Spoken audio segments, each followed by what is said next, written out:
अंजलि एक होनहार तैराक थी। उसका सपना था ओलंपिक में देश का नाम रोशन करना। वह हर रोज पूरे मन से अभ्यास करती थी, लेकिन पिछले कुछ समय से उसका फोकस डगमगाने लगा था। फोन पर घंटों बातें करना, देर से सोना और सुबह की प्रैक्टिस में देरी जैसी आदतें उसकी राह में रोड़े बन गईं। एक सुबह प्रैक्टिस के लिए तैयार होते समय अंजलि ने देखा कि उसकी दीवार पर लगी घड़ी बंद पड़ी है। वह उसे ठीक करने के लिए उठी ही थी कि उसे ध्यान आया कि उसके पास तो फोन है जो समय बताता है।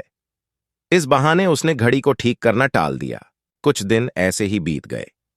अंजलि की प्रैक्टिस में पहले जैसी लगन न रही। एक दिन जब वह पूल के किनारे बैठी हुई थी, तभी उसे अपनी टूटी हुई घड़ी नजर आई। उसने सोचा, ये घड़ी तो बंद है, पर कम से कम ये मुझे समय की बर्बादी की याद दिलाती है। मेरा फोन तो समय तो बताता है, पर मुझे मेरी लापरवाही का एहसास नहीं दिलाता। अंजलि को अपनी गलती का एहसास हुआ। उसी दिन उसने दुकान से नई घड़ी खरीदी और उसे दीवार पर टांग दिया। उसने फोन पर बातें कम कर दी और सुबह जल्दी उठकर प्रैक्टिस शुरू कर दी।